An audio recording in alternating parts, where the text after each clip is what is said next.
Wow, when I think about all the different things we're talking about related to warfare, it's a pretty broad, but really a very specific thing to try to understand. Today we're going to be talking about suffering in the fight, but think about where we started a few weeks ago, back with the three heavens and all of the different things related to God interceding for us and us interceding for others.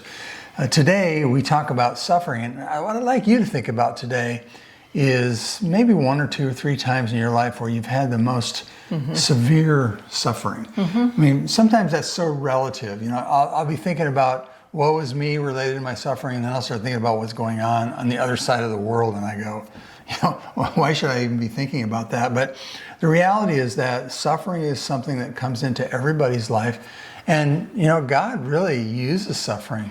And it's not really comparative. It's kind of like grief. You can always say, oh, someone's worse than mine, so I shouldn't be grieving. And that's really not how that works. If you're grieving, you're grieving. It's not better or less than someone else's. In the same way with suffering, if you're suffering, you can't just say, oh, somebody's got it so much worse, so that makes mine nil. That's not how it works. There are lots of different kinds of suffering too, economic, there's health, you watch people go through things.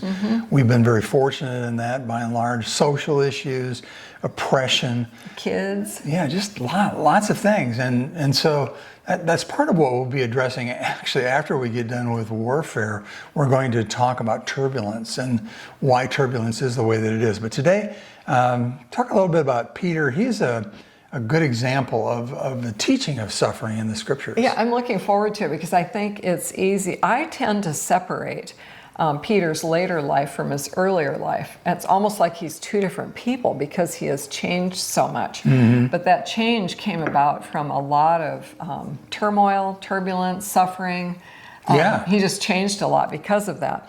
And he's one of those people that you might say he lived his life out loud. That's a saying that people used to say more than you hear now, but he was the one who, when they were on the boat and he saw Jesus and he said, if it's really you, tell me to walk out to you. Like if it wasn't him, somebody might have told you that too. Nobody else in the boat jumped out with him. Well, that's just it. And I think it would be easy. He stepped out in faith and then his faith wavered and Jesus commented on it. But, all these people in the boat were watching it.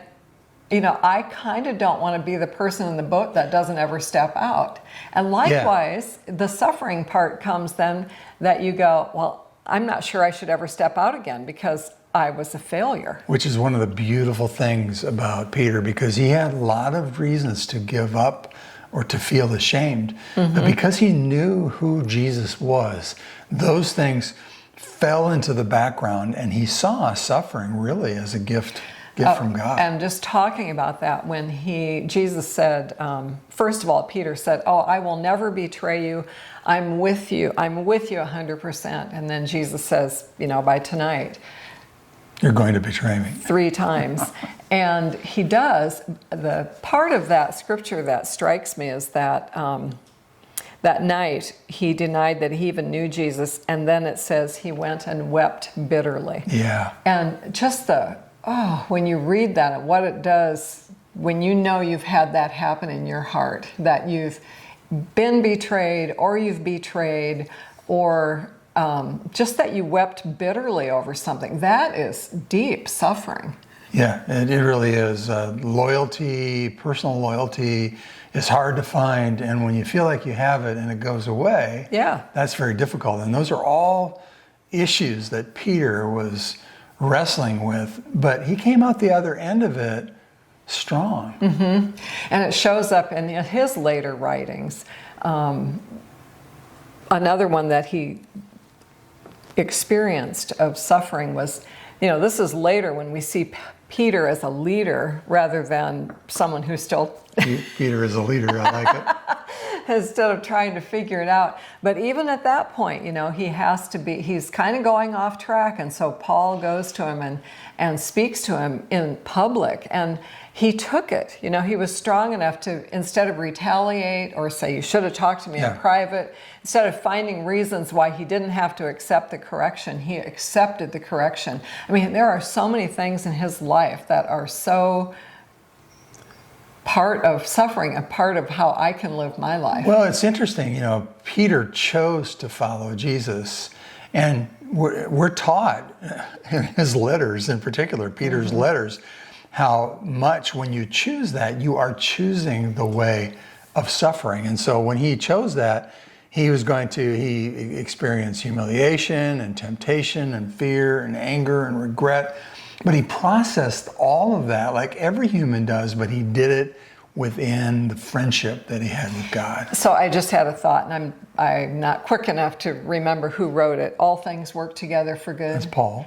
Okay, that's Paul. But at the beginning of that is, I know all things work together for good. There's something different about when you put those first two words on the front. Yeah. It shows more of a statement of faith. And I think even though Paul made that, that Peter believed that. Well, and I think what you're talking about, there's a persuasion Paul uses in that context. He uses the word persuasion, and I am persuaded. And there's no doubt that the disciples were persuaded. And that carried them through their suffering and made them able to look at their suffering and go, oh, this is really God's work in my life. And I am following my master because I watched him suffer.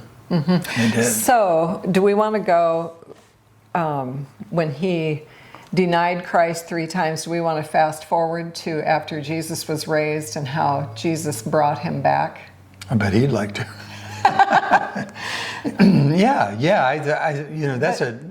That's a better one for you to tell because you're just better at it. I'm more imperfect than you. It's a very stirring passage of scripture for me when Jesus is talking after the resurrection to Peter, and he basically asks him 3 times, "Do you love me? Do you love me?" And that the emotion there of he knew he had betrayed Jesus, and Jesus looked at him. He looked over at him in the midst of being betrayed.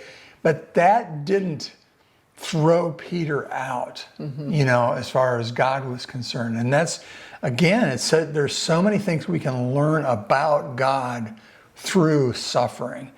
And it's really easy to think that you're not good enough or you'll never measure up or whatever. Or I failed, I'm not going to try again. And if Peter followed that standard, where would he have been? And where would we have been? Yeah. It's pretty cool. And the fact that he denied Christ 3 times, and 3 times, Jesus brought it back 3 times, like each time is okay. Yeah. You're forgiven for each time. I don't know if you were, I know that we get a bunch of passages in the post about Peter and out of Peter, because he talked a lot about suffering. I love this one. It comes out of 1 Peter 1. He says, you are protected by the power of God through faith for a salvation that's ready to be revealed in the last time. You are protected by the power of God through faith.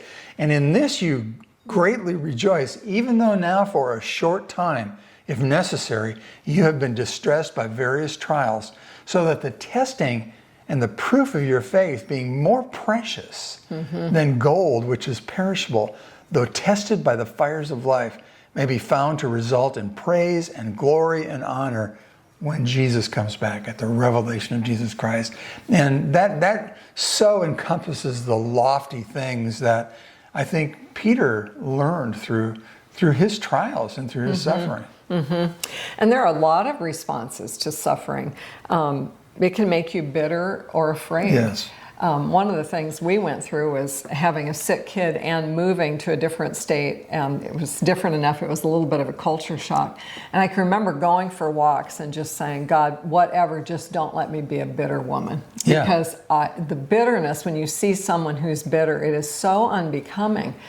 I realize that's an external But it came from an internal. If you're bitter on the inside, it shows on the outside. I didn't want either one. I didn't want the internal or the external. Well, it's reflective of the question, why is this happening to me? And we automatically assume when things happen to us that it's because something's wrong with us or God is paying us back. Yes. Punishing. And punishing us. And but, right along with that, a good counterpart to that for me is that we can remember that God is understanding and watching over us, which is why I like the passage that I just read, because that doesn't change no matter what my circumstances are. Well, and the other passage is that he keeps our tears in a bottle. Yeah. And I mean, who does that? Just what that means, the tenderness that he actually feels toward us. He knows what it, I mean, I just feel like somebody that would do that, he doesn't just wipe them away. He actually remembers them. I was thinking about this because a little while ago I was writing a card to one of our compassion kids. His name is Braden, and I try to imagine his life in comparison to my life, Yeah. Which is that's a big cultural thing when you're an American and you live where we live, and then so much of the rest of the world is in tough situations. But as I was trying to connect with him as I was writing my card, I said, "Hey, Braden. I'm 70 now, but I can remember being 9. And I'm looking forward to you living your life and me living mine. And then we're going to stand before our God together and we're going to meet together." How cool is that? Yeah. I think another interesting part of suffering is that it's inevitable. Yeah. It's inevitable whether you believe in suffering or don't believe in suffering, whether you believe in God or don't believe in God, whether you believe in Jesus or don't. Suffering is just a part of life. But a phrase that has been helpful for me is that it is not punishment, it's training. And it seems like Peter really took that to heart, that when he failed or when he suffered, he really saw that it wasn't punishment. He saw that this is propelling me ahead. We have some friends that lost their son a couple of years ago, and I thought about them because one of the things in the post is that we can hang out with other people who have authentic faith. And you really can find out when people suffer. We find out a lot about our faith. It's just the nature of suffering. And when you associate with people who practice their faith in the midst of their suffering, it's just really, really a beautiful thing. And I don't think it's just beautiful to people, even though it's painful. I think it's beautiful to God because his son suffered and he suffered. God suffered. And as we fight through suffering, it brings us hope. It brings us to hope. That's part of the point of it, I think. Yeah. So you got any of those passages? I mean, there's so many in Peter. Is there anything else you want to talk about? We've got a minute or two left here. Okay. 1 Peter 2, it says, "For God is pleased when, conscious of his will, you patiently endure unjust treatment." Of course, you get no credit for being patient if you are beaten for doing wrong. Right. But if you suffer for doing good and endure it patiently, God is pleased with you. And one of the things that catches me on that verse is always, I am never perfect. So I'm always deserving of punishment. And so how do you get through that?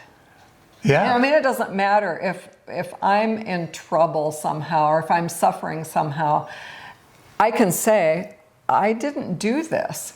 Yeah. And yet there's always a part of me that goes, well, I still had that attitude, or I said that. I mean, there's always some way I can bring my own humanness into the issue. So how do you deal with, but if you suffer for doing good and endure it patiently? I think it's really tough because when you do the right thing and you're accused or you've let somebody down or people go after you or whatever, but you've done the right thing. It's not like you are lying to yourself. That can be one of the places that roots of bitterness can spring up, because you kind of go, God, why? Why? And yet that's the story of Jesus' suffering. Why? I mean, how many times did Jesus ask the human question, why? Even though as God, he knew why. But it must have been very difficult for him. Yeah. Well, it's an amazing conversation. my conclusion, as you're obviously picking up, is that, well, Jesus suffered. We will suffer. And it's a part of the fight, which is why we're talking about in the context of the war. And through suffering, God brings about the things which would not happen apart from suffering and the turbulence that goes with it. And we just really encourage you today to take heart. You know, we've experienced our all the way through our many decades of being married together, following Christ together. There have always been challenges and there have always been disappointments, but you know, suffering doesn't have to bury us. In fact, if anything, it can do the opposite. It doesn't need to drown us like Peter. Yeah, that's a much better analogy. I know. Much better analogy. So don't settle for the lie that this is all about performance, because it's not. Because if it was about performance, Peter would have been rejected, and Peter ends up being somebody who understands the heart of God. Better than almost anybody I know in the scriptures. I mean, I feel like Peter and James and John, you know, that time that they spent as the three closest disciples to him, it really impacted what they wrote, what they taught, and how they lived their lives. Check out the post. I think you'll find it interesting. Suffering and the fight. And, you know, if there's anything you're suffering through and you feel like you're stuck, well, just let us reach out at fourthstream.com. We'll pray for you, because, you know, it's tough to suffer and feel like you're suffering alone if you are.